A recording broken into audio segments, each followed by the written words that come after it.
Okay, I'm seeing a thumbs up on that side, so I'll just proceed. So hi everyone, my name is Lynne Wesonga. I'm the managing partner of Decla Capital Advisors, but today I stand before you as a board member of the Alliance for Rural Electrification. Welcome to the summit, and I wish you all a really successful conferencing session. So this session today is on maximizing the impact of grant funding for electricity access in Africa.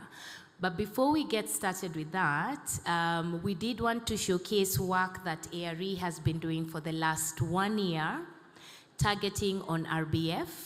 And today they're looking to launch an RBF paper, which hopefully informs how the market is set to evolve.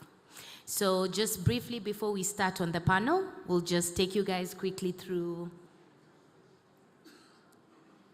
the specific, what you will expect in the RBF paper. So it's on unlocking long-term scale, rethinking RBF for sustainable mini-grids. I'm not going to get into the specifics of what the paper is, because as you can imagine, you can find it, you can read it yourselves, but just to give you an overview of what to expect within the RBF paper.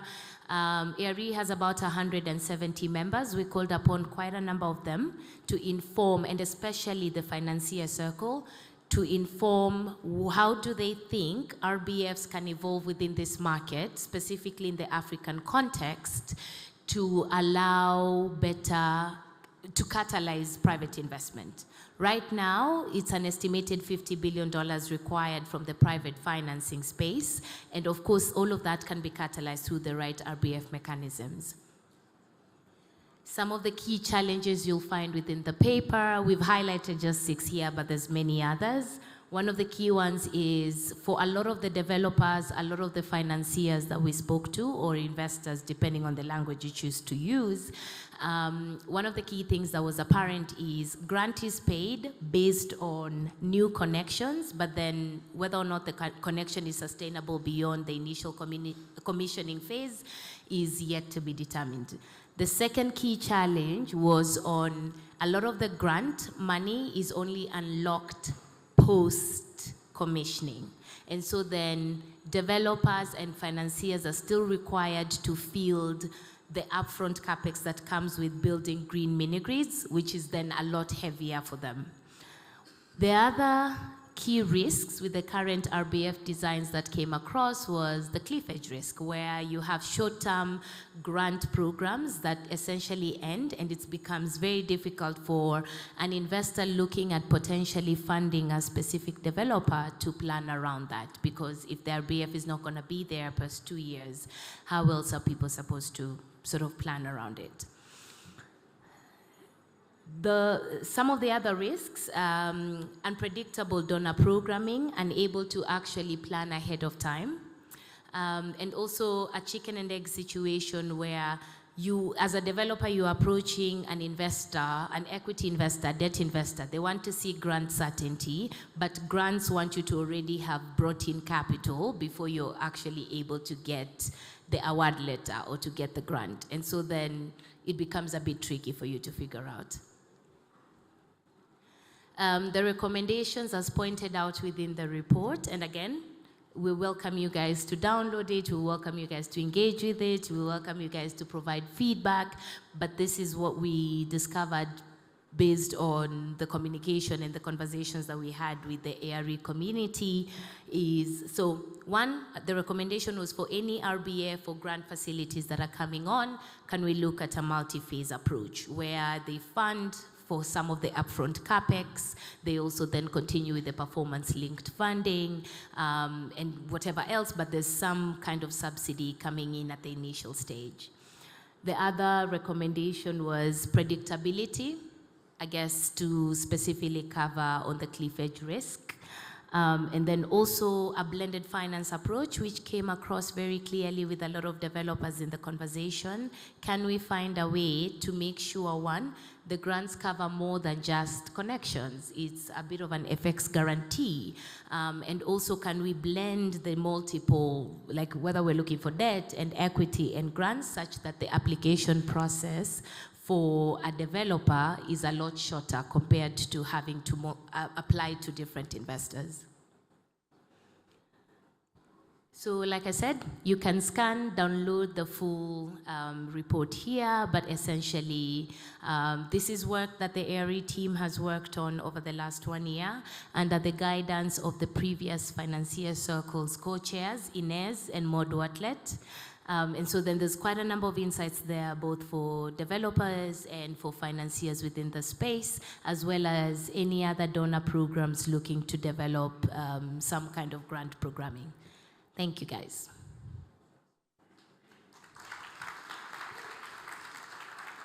So I kept that as short as possible so that we can get to the voices we actually want to hear from. So like I mentioned, our panel today is on, and I guess building on the same theme, it's on maximizing the impact of grant funding for electricity access in Africa. This is a high-level panel. We'll take a strategic look at how grant funding, and in particular results-based financing, have been deployed over the past decade. And the purpose of this is to reflect on what's the progress that's been achieved so far and what remains quite persistent when it comes to challenges. The panel will also highlight opportunities to enhance complementarity among funding instruments. So for this panel session, I'm joined today by a couple of voices within the sector, and I'll call them onto the stage and we get started. So Tobias Merkel, who's the CEO of Solar 23 and Redavia. We also have Martine Veen, the Global Sector Head, Energy for SNV. We have Megana Dugirala, Executive Director at Signang Capital. We have Carol Koech, Vice President Africa, GIAP.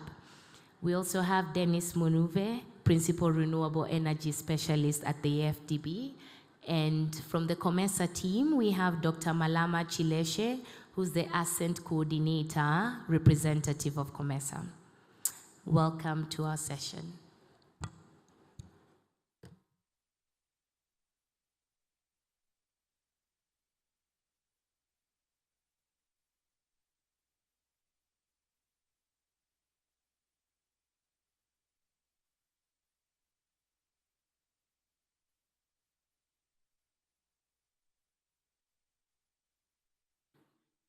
Good morning, everyone, or is it afternoon already? So welcome to the panel, and thank you so much for lending your time and your voice to this conversation.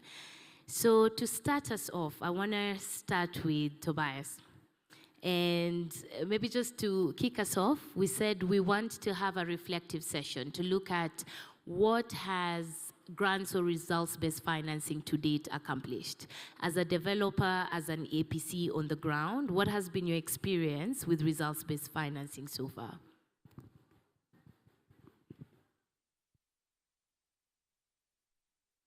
Thank you, Lynn, for having the opportunity to talk to you. Good morning, everybody.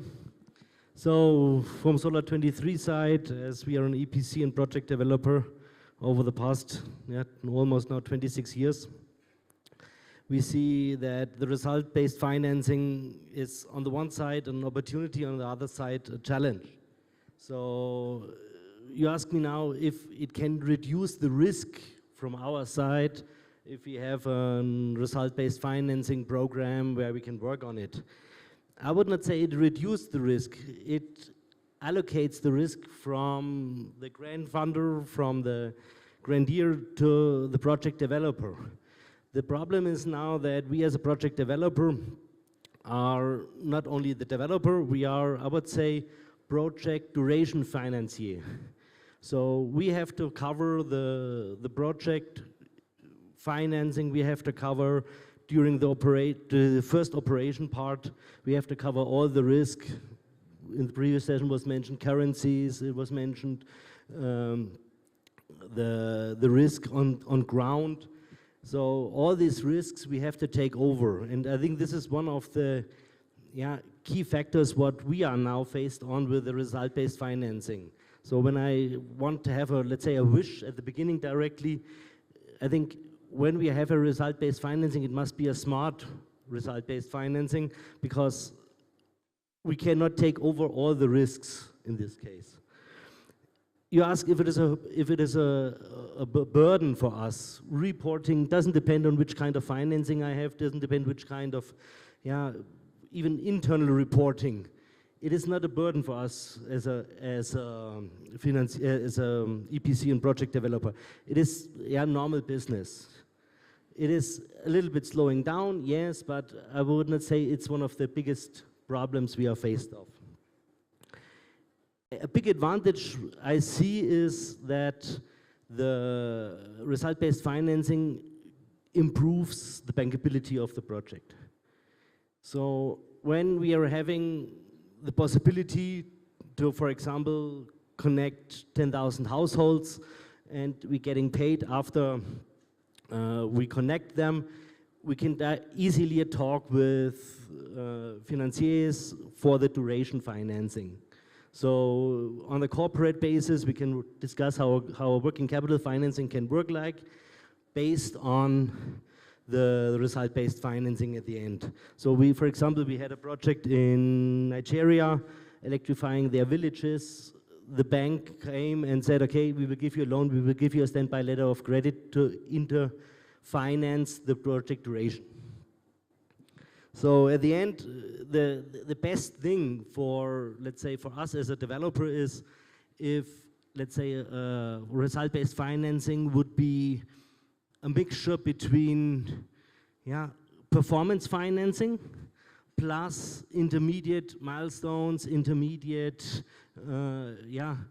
targets, where we can also more stick on this.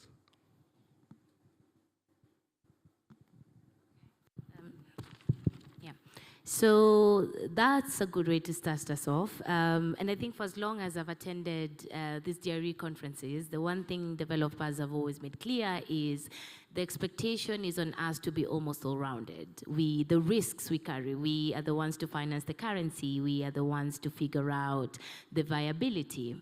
I want to throw a question to Martin. SNV has done a lot of RBF programs to date.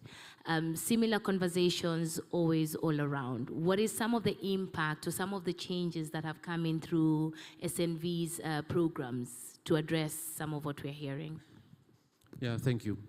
And indeed, SNV has been involved from the early days, I would say, in designing and implementing RBF facilities from the times of NDEV, when DFID started to fund the first pilots on RBF in the energy access sector from around 2013-14. And then when that became successful in a few cases, the scale-up of initiatives in different programs, like here in Kenya with COSAP, in Mozambique with Brillo, and other facilities in different countries.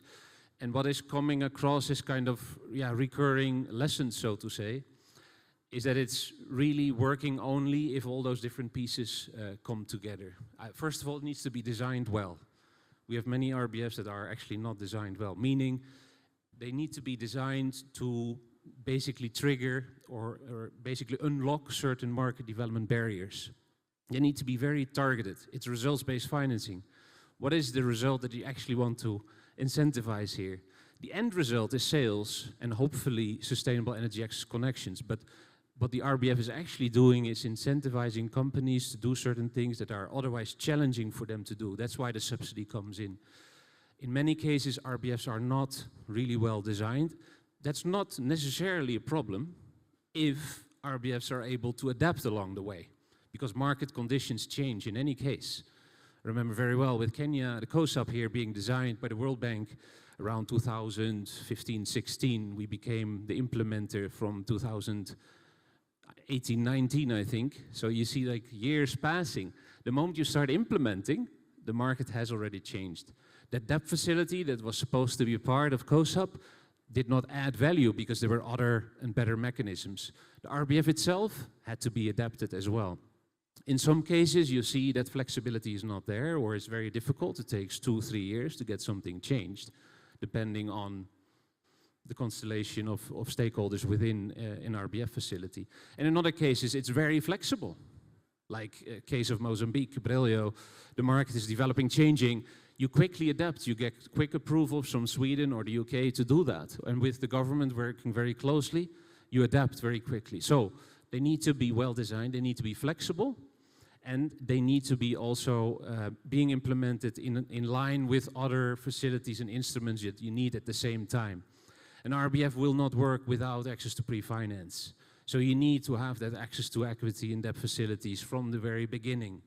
If the challenge is not really, say, supply side linked, but more on the demand side, say there's an awareness issue or there's a capacity to pay issue for communities or end users, you need to address that.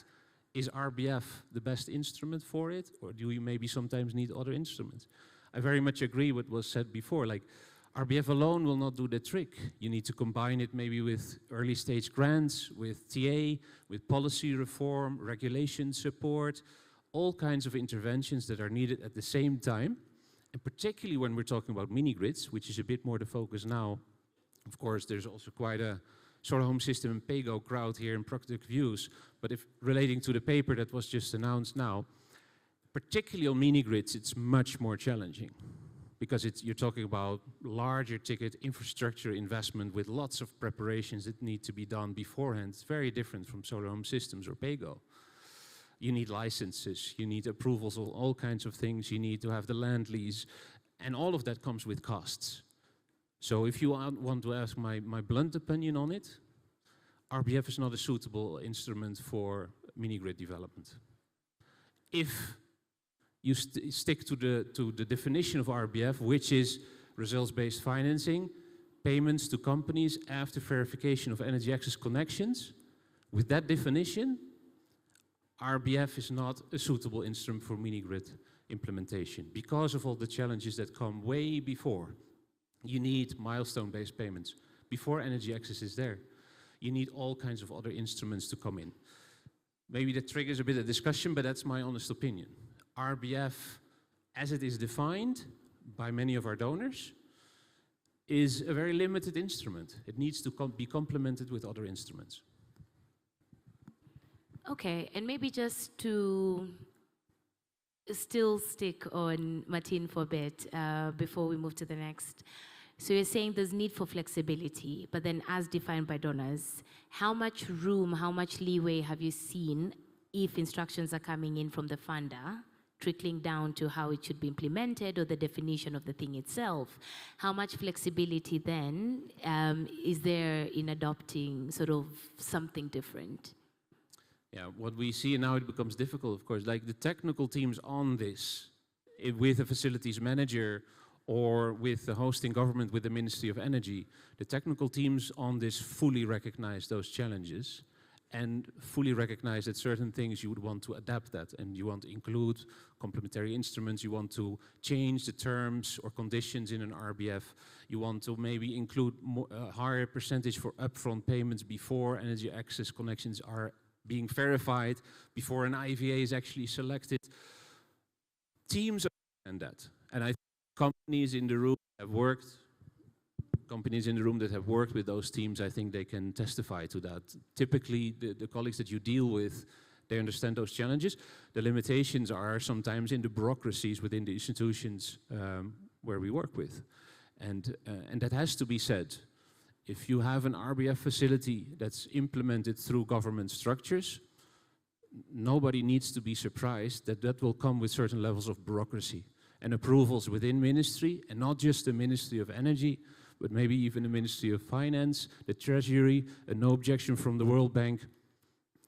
And that takes a lot of time to get then something changed. So, yes, it depends a lot on not just who is funding, but actually on the governance structure on an RBF facility. That will give room then for certain levels of flexibility. And unfortunately, some levels of flexibility that we asked for or that we think are highly needed are not always possible for good reasons. For governance reasons, because of agreements between the financier and the government, for example. Some changes are not always possible. In other facilities that are maybe implemented in collaboration with government agencies, but not necessarily through government agencies, then for good reasons, and again, nobody is to be blamed, for good reasons, that's then more flexible. Yeah, and that's the reality, and I hope, I can mention it here in this room. Okay, that's interesting. That's an interesting concept, and I think a good transition to Carol, because GEAP sits at a unique intersection of both private and public capital. Would be interesting to understand, given just what Martin talked about, this need for flexibility, you go in, you implement, you learn something different. How has GEAP as an organization looked at this? When it comes to deploying the catalytic funding that you have, what distinguishes your approach, let's say, from more traditional approaches?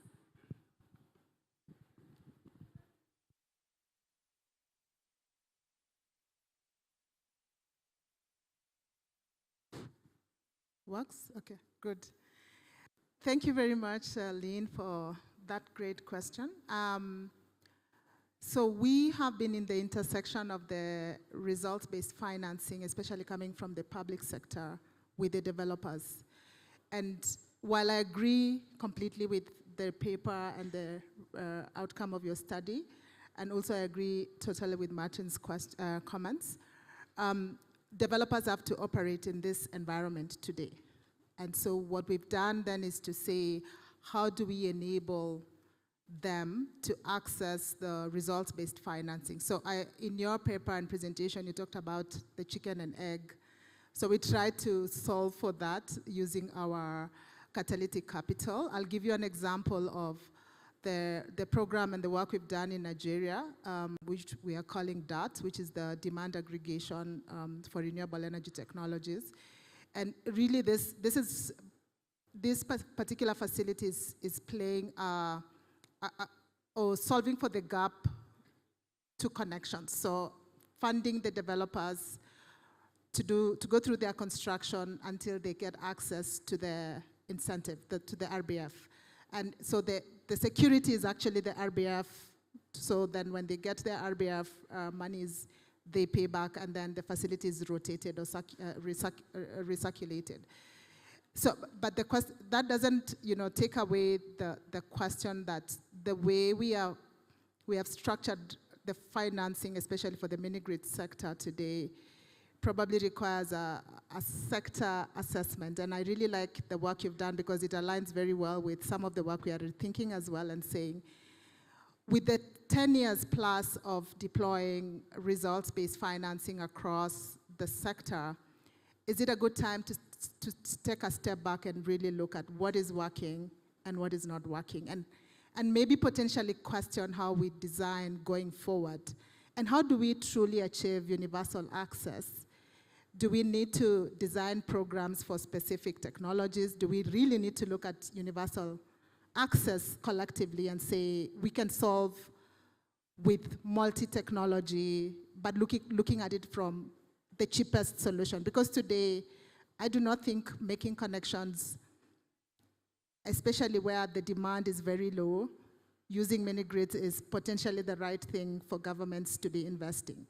But yet within that same environment, you could create jobs because you can increase demand. How do you sequence those in a way? So I would really encourage those who are interested in this topic to join the panel that one of our colleagues will be talking about tomorrow about this exciting questions that we need to ask ourselves as a sector.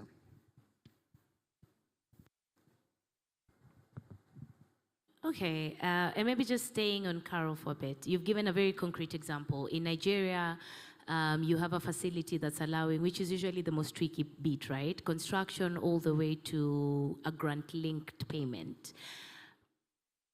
But one of the things I think the paper brought out very clearly is that for most markets, they don't really have a spread out grant program. I don't know, any thoughts from GEAP right now in terms of providing such a much needed support beyond Nigeria, where we know there's DARES already being implemented? Because while we can solve for that in one market, what happens in, let's say, Mozambique or Zambia? What's the approach for something like that? So thanks a lot. We actually realize as well that there's plenty of instruments today in the market, but many of the smaller local developers are not able to access these particular instruments. Just by virtue of their capacity and size, they sometimes do not have the time to even find out what's available, or they do not have the network. So we are thinking about finding a solution to specifically local developers, and we are in the process of designing a program. It's work in progress, and we'll be talking about it again tomorrow. We are calling it a developer support platform. And that will not only solve for local developers, but also try to play the role of coordinator of all the technical assistance facilities in the sector in a way then that you can direct different size and capacities of developers to the right facilities. Because today there are people who are benefiting maybe more than others, and the more needy ones are being left out. And yet we need to build collectively while the bigger developers and actors in the market are consolidating. There's still 600 million people that need to get access. So we need more and more players. We need to support up and coming developers. That's what we're looking at. The other thing that we're doing, and I'm very happy to see Ascent, is also capacitating banks to be able to lend to this kind of sector, because banks see generally the energy access sector as a very risky space, and sometimes it's because they don't have knowledge, they don't have awareness, and they're not interested. So we are actually putting in technical assistance into specifically some of the banks in the Comesa region to enable them to be able to be ready to deploy the funding into these local developers. So I think also the take home is we need to listen to that panel that's coming up to hear all of the other plans. I do want to shift gears a bit. Martin, you mentioned we need different types of financing. RBF donors, a bit of rigidity there in how they're looking at how it can be deployed. Megana, sat on this panel, you are one of those different types of financing currently in the space. So my question to you is, in as much as you can have early stage financing coming in, you can have commercial capital coming in, how do you as a financier still look at the role of RBFs in de-risking whatever investment opportunity? Sure, thank you. So I mean, I think, look, I agree with everything everyone is saying, and also, very good paper. I think it really kind of demonstrates a lot of the things that we've been saying for a while as well. And yeah, RBF alone won't be enough, but what it has done is it's opened up the sector, right? And it's not really delivering at scale, but you can see that, grant and RBF instruments, they have opened up the energy access sector. So where do they work well? Specifically, sometimes they help bridge affordability gaps. So, if there's a situation where the project level economics don't work without the grants, they help de-risk early stage deployment. So in scenarios where commercial capital can't participate. And I think most importantly, they really provide a signal to the market that can crowd in private investors, right? And you can see that from what Tobias was saying, that's what happens in practice. If there is a RBF program, people come in, say, hey, can I lend to you? And that does help. But there is still a structural mismatch. And I think the reasons why are really well laid out in the paper. So I don't want to repeat myself too much, but they are slow to disperse. We've spoken to so many developers across the space. And also, each RBF program has a completely different set of criteria. There's a lot of administrative burden. This is, I know I'm preaching to the choir a little bit, but and I think what we've seen also is that when there is a focus on connections rather than long-term sustainability, particularly, with anchor load, etc., it just does create some skewed incentives. So even if things work in the short term, they don't necessarily work over the long term.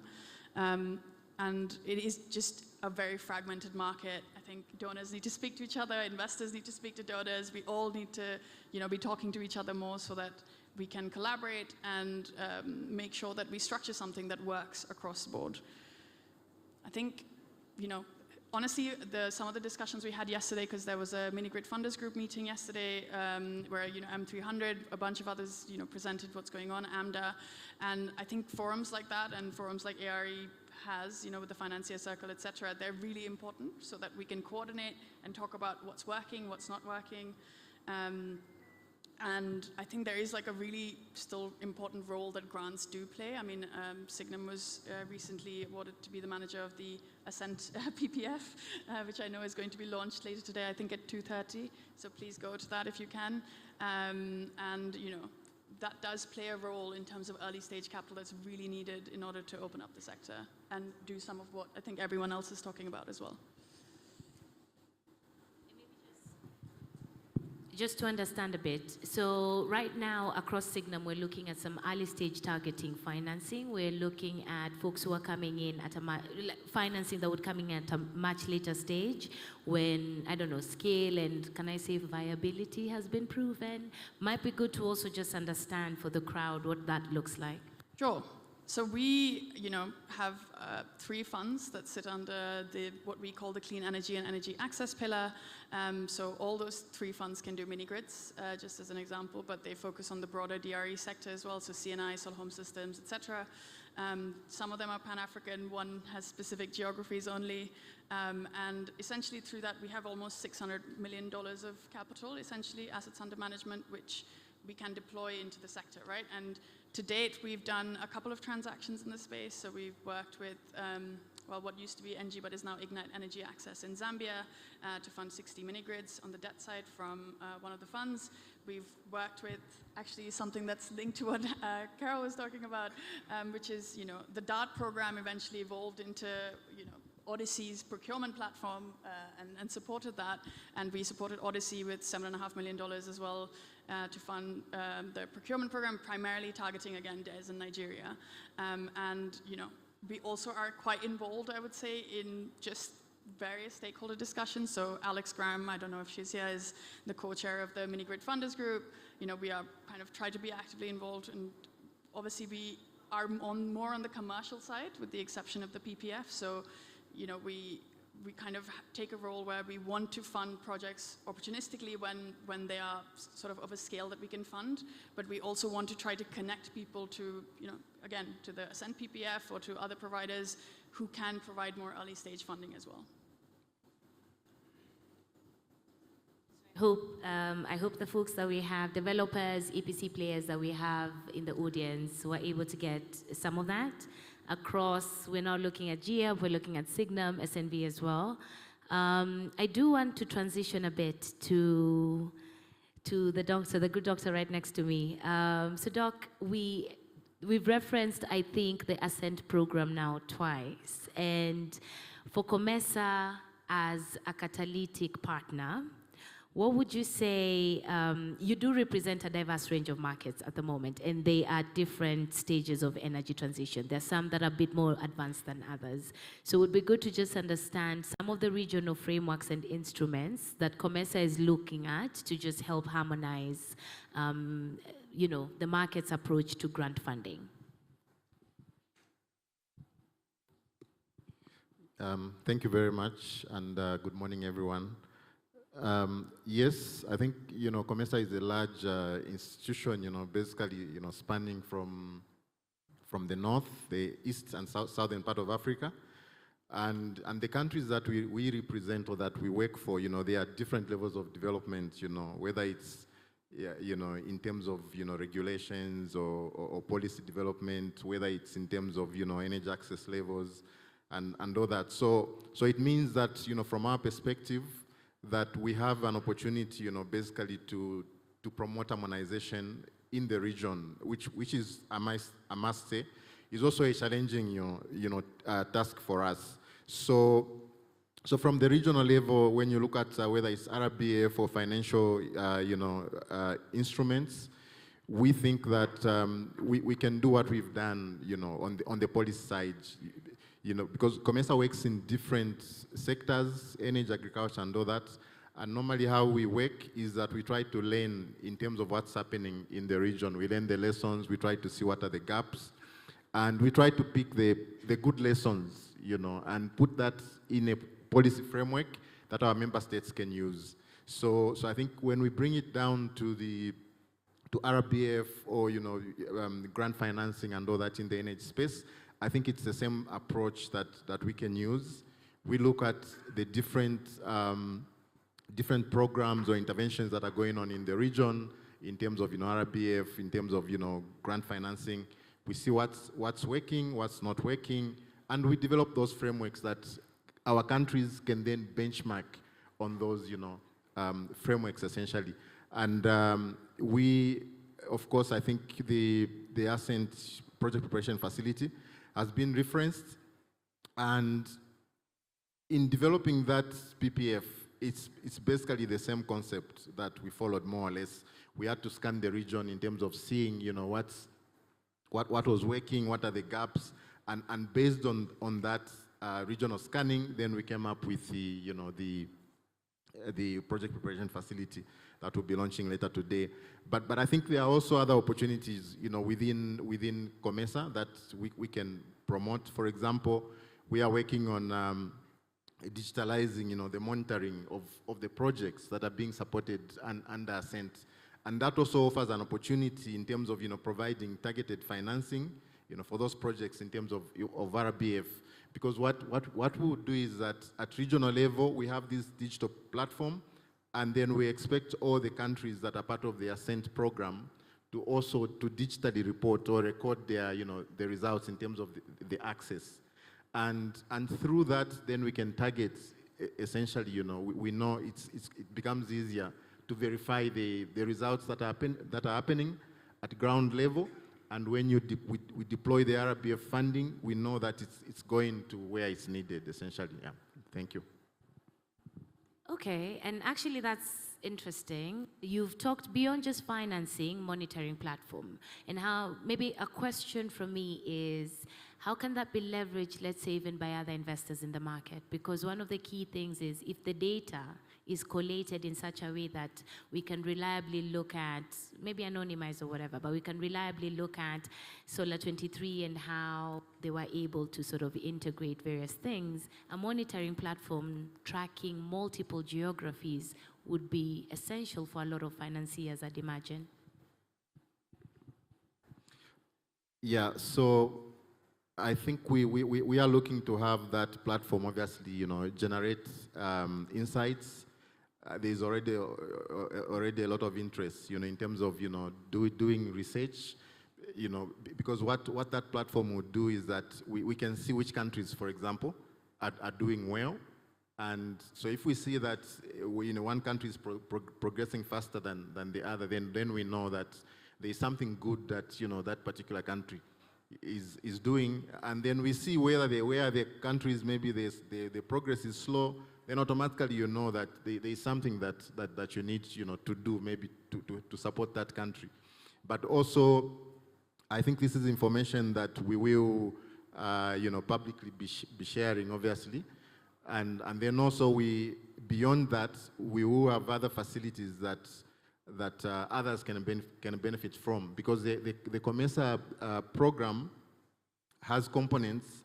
And one of those components, even within the PPF itself, the project preparation facility, is that we can support countries, we can support companies, for example, to do market intelligence, right? So if you're a solar company, you want to enter into a particular market, and you need our support in terms of, trying to understand what is needed in the particular market, what you need to do, what is the market size, that kind of support.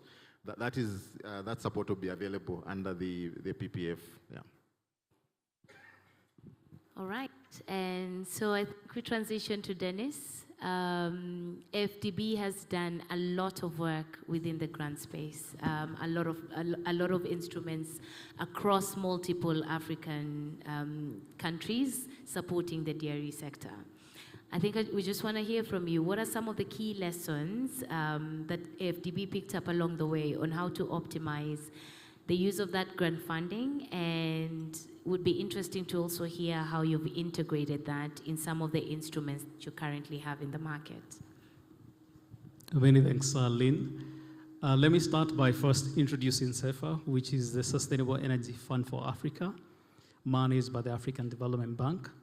It's one of the largest blended finance vehicle with committed capital of $389 million already deployed across 52 countries and 54 projects. That being said, and maybe just to come back to your question, I think the larger question will be actually how do we better design RBF and grant. And based on the lessons learned, what comes to mind are 3 areas. The first is sustainability. We need to have sustainability as part of the design. And 3 things need to be taken into account for sustainability to be embedded in that. One is having predictive regulation. Secondly is having financing structures that lower the weighted average cost of capital. And the third element, of course, is also tied to elements around the demand. I think from GIAP was mentioning about productive use, which is equally very important in terms of enhancing the unit economics for mini-grid projects and, of course, making the projects to be more viable. The second area is tied to blended finance, because if you look at the West, electrification for most of the unserved markets was not achieved without subsidies. Those targeted subsidies, this targeted RBF, and the question is how we can actually leverage more private sector finance, because at the end of the day, if you look at our African markets, countries are not in a position to borrow additional money. There are constraints linked to macroeconomic environment. They cannot raise additional taxes, so we need to be more innovative in terms of how we do raise that capital. And that's why having blended finance structures that crowd in private capital, whether it's through guarantees, whether it's senior debt, and other innovative instruments is very, very important. And the third element is around using RBF to really address the real bottlenecks. And part of it is, of course, tied to use of grants to address some of the structural risk we see in the market, starting from upstream risk, whether it's on the regulation part. Some of the markets, you not expect an investor to put in private capital if there is no assurance that they're going to get the return. And you would not expect, of course, a private investor to deploy capital in a market which has a high or perceived high risk premium, which is the case for nascent markets like mini-grids, unless proven otherwise, and expect lower margins. And this is the kind of logic we are using at CEFA in terms of blended finance structures, taking position in equity funds, providing patient capital, which is required to scale the sector, targeting grants, but more importantly also participating in syndication, and also looking at how we can actually transform the local financial market to finance renewables. Again, we did have one of the speakers mentioning the commercial banks.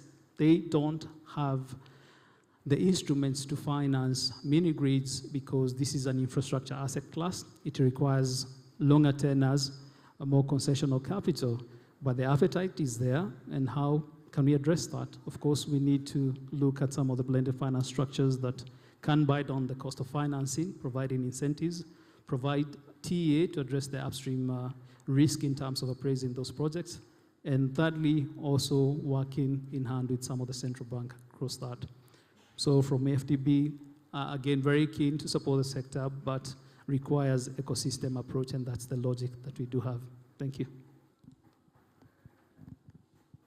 I mean, clearly a lot of thought gone into whatever approaches you are currently using. And I think to Megana's point, proves more and more conversation needs to happen, both at a financier level and also even with regulators like COMESA, who are trying to put in place frameworks that cut across multiple geographies, yet research like this sits within SAFER. So I understand that SAFER also has a new instrument currently that they're looking at. Would you mind telling us a bit about that? Well, there's a wide spectrum of instruments we are deploying in the market. Of course, we have the concessional loans, which we do apply for viable projects. We do have limited grant funding, which is basically used to buy down the cost of financing. We are also piloting with a minimum revenue guarantee to address some of the demand risk, and that's part of the new innovative instruments that we do have. But also in terms of ecosystem approach, and this will be part of what will be shared during the session tomorrow on the African Mini Grid Acceleration Program, is that we're also looking at working with the market, strengthening their capacities, whether it's in terms of financial modeling or secondment programs for the CFO, to provide that required expertise to move projects to bankability.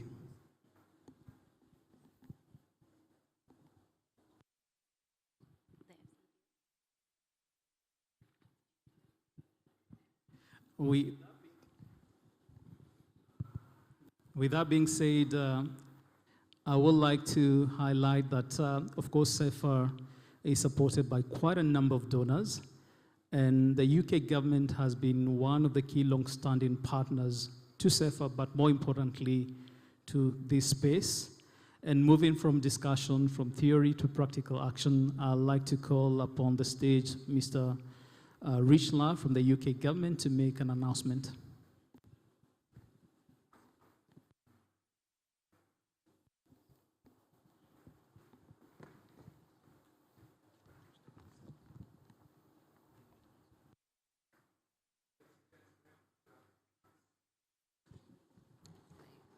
Here we are. Good afternoon, ladies and gentlemen. I hope you can hear me. Super. My name is Richlav Mensah, and I'm the UK's Regional Director for Trade and Investment. I'm based here at our High Commission here in Nairobi, and I'm absolutely delighted to join you here this afternoon.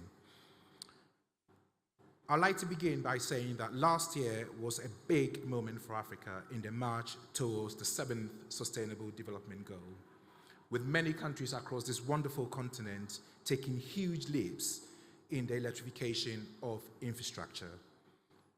Last week, right here in Nairobi, we hosted the delivery workshop of the UK's flagship program called Energy Transforming Assets Program. We have made huge strides since this program's inception about 10 years ago.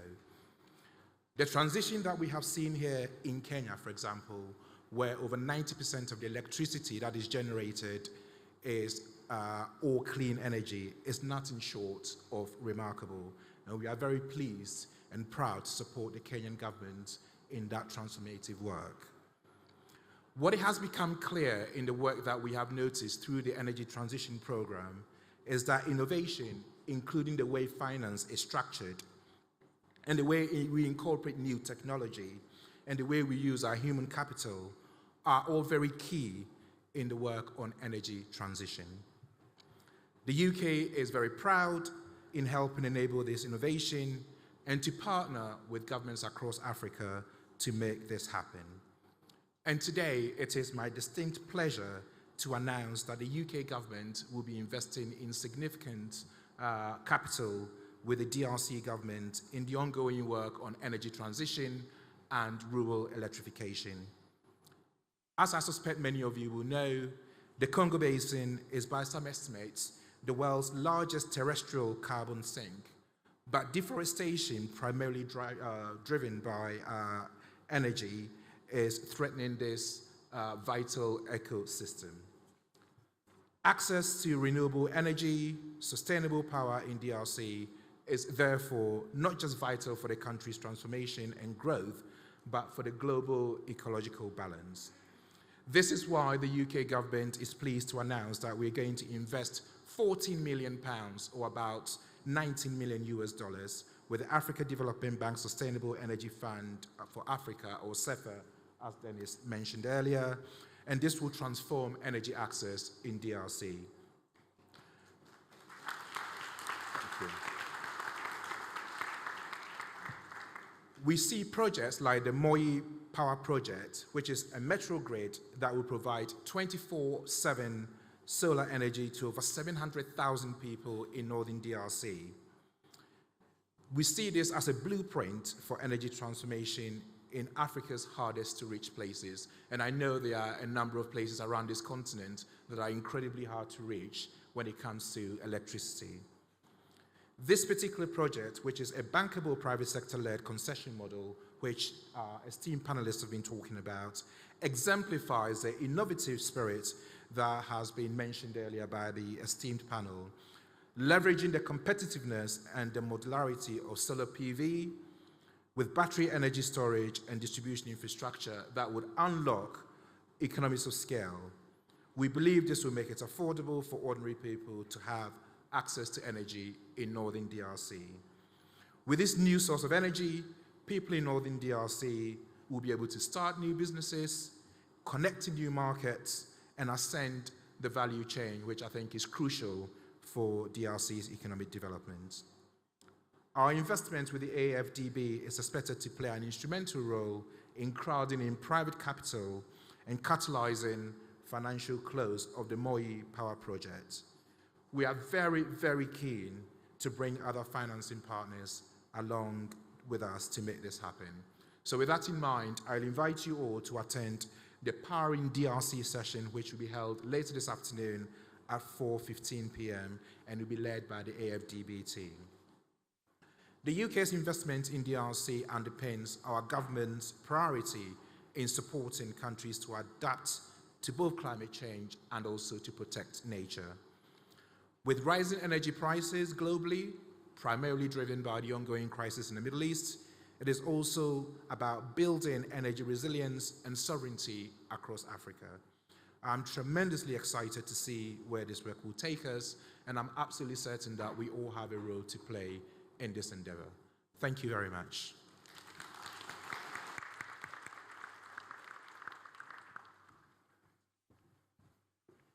Congratulations to the SAFER team and to FCDO.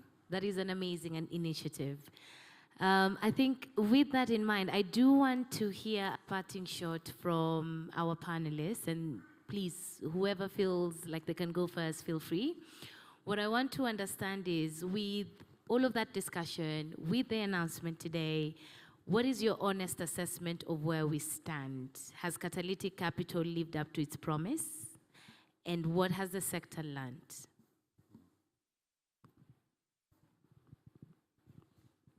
Yeah, I'm happy to start. I hope we still have some time for the whole panel to come in on this.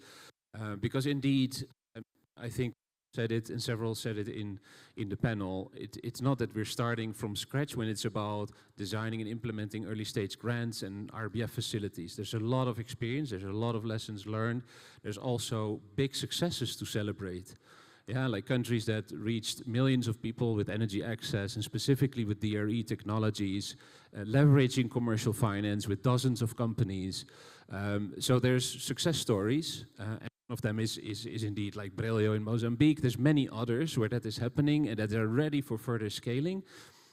What we're sometimes wondering, and that's my honest assessment, is are we truly learning from the past? Because I mean, there have been dozens of RBF facilities, and to be very honest with you, we see some kind of mistakes being made again, which could have been easily avoided. And we're being approached by investors and companies saying, like, we really need to address this situation now where, just to give one example, if you put the subsidies too high, it pushes companies to basically go for as much sales as possible, which is nice for the funder because you can report a lot of energy access connections in theory.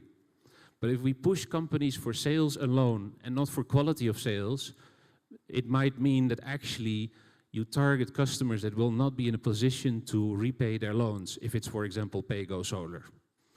If that happens, that leads to bad unit economics for companies. It leads to reluctance of investors to further come in because they see a bad portfolio.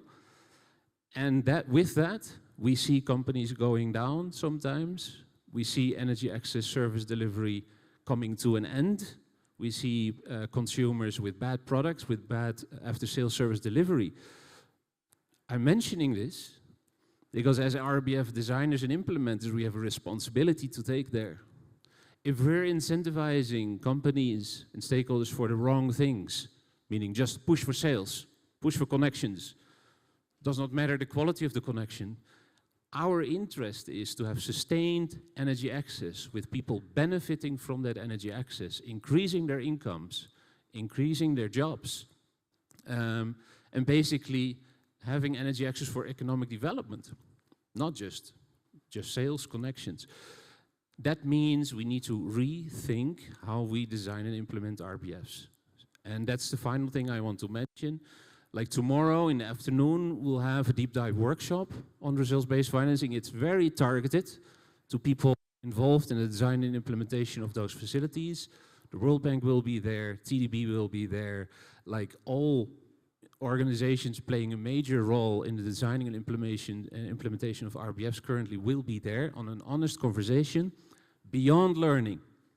Because reports are there, the learnings are there, please, Google. The thing is, how do we take this on board? How do we convert this in principles for sustainable RBF design and implementation? Making sure that we don't distort markets, that RBF actually leverage commercial finance, and that it actually leads to sustained energy access. You have a big issue there. I know several in the room are aware of that. And we hope with that discussion tomorrow, we really get some further steps in that trajectory on more sustainable RBFs, with many investors in the room as well, and private sector. It will be a good one, I hope. Can I shortly pick it up? Because I think when you are designing RBFs, when you're designing grants, I think the importance is that you directly also implement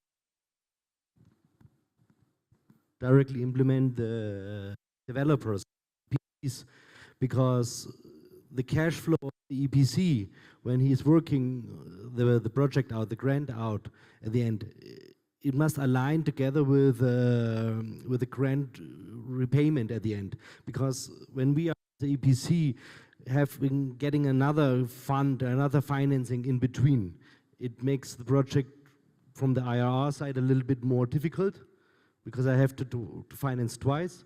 And on the other side, if you align your cash flow from the grant repayment and the cash flow of the project, then it's more sustainable, and you can directly deploy much easier and much faster the mini grids in this case.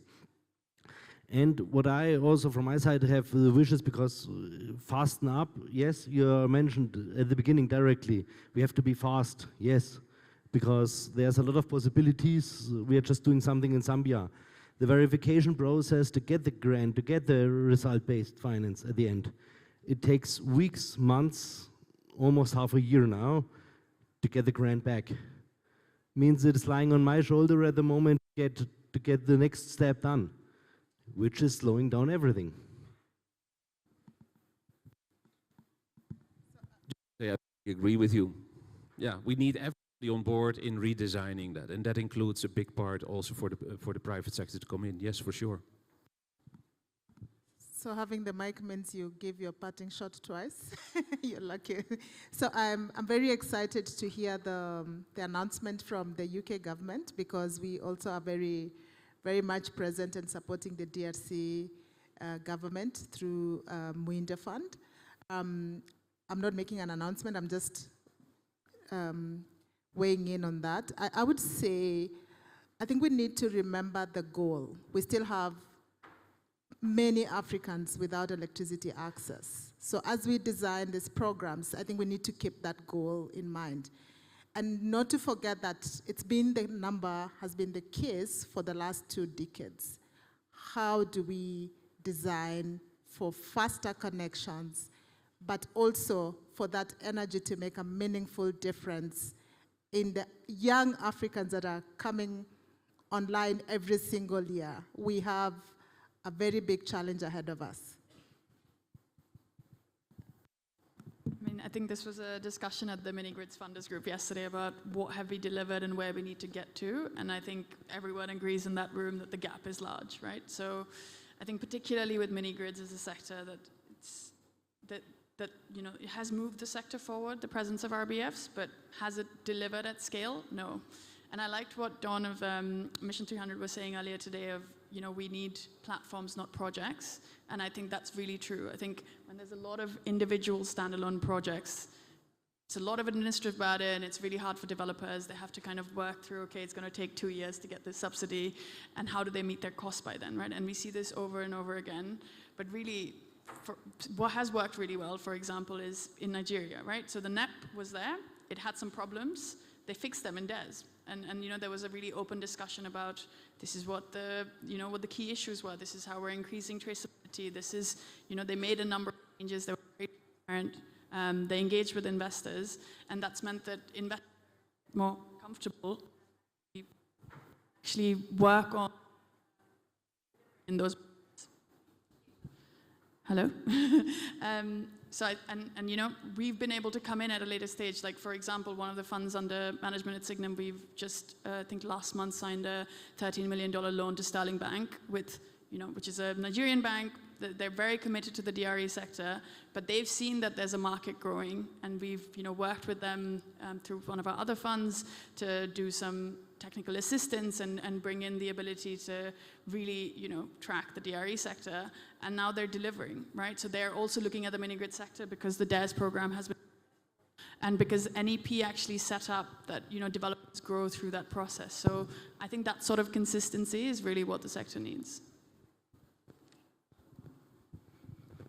I would think about the sense that are we making progress, and the definite answer is yet, but not at the required scale. The short answer from my side is that we need a redesign, better targeting of RBF and grant instruments. But then we also need to also not look at that in isolation. We need to couple that with blended finance instrument and financing structure to move at the scale, to move at the impact that we want to do, because public funding alone cannot suffice. It's very limited, and we need to be innovative in terms of how we crowd in private capital to the market.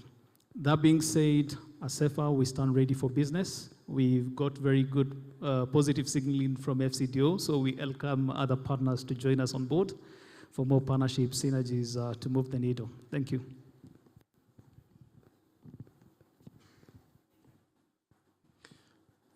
Yeah, I think maybe for me I would say difficult question, but we, from perspective of, you know, as NPPF, we are still new, and I guess there are a lot of lessons to be learned along the way. But I think that we are learning. Like I had said, you know, earlier, you know, when the way that the steps that we took, you know, to design the NPPF, it's to try to understand what is there in the market already, you know, what are the gaps, and on the basis of that, then we try to, you know, frame the type of support that we can offer, you know, to the market, and hopefully that support will be, you know, very targeted and very effective. So I think we are making those efforts, you know, to learn. That's what I can say. Thank you.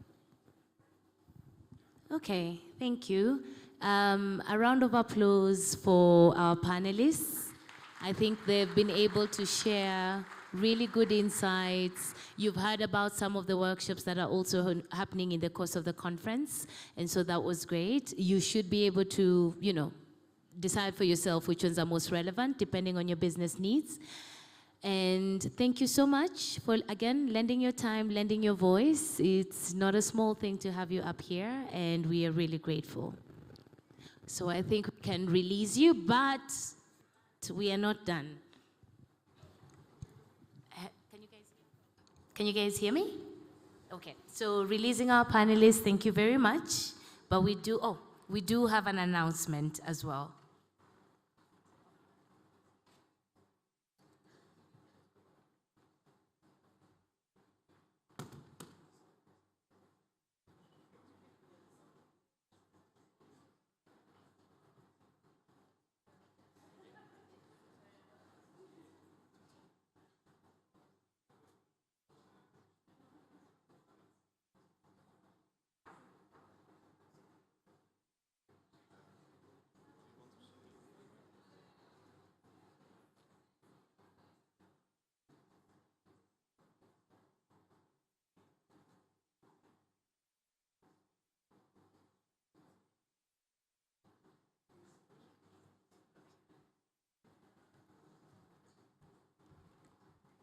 So, for this next phase, one of the things was, as I'm releasing the panelists, I need to make sure the room doesn't leave. I think it was going to be one of my KPIs for moderating this panel, and in my opinion, I won. So, but in all seriousness, we do want to welcome a partner to the stage. They have an announcement.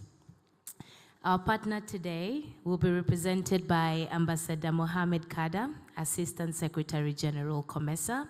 You've had the panelists go on and on and on about the PPF, so we will get a chance to actually hear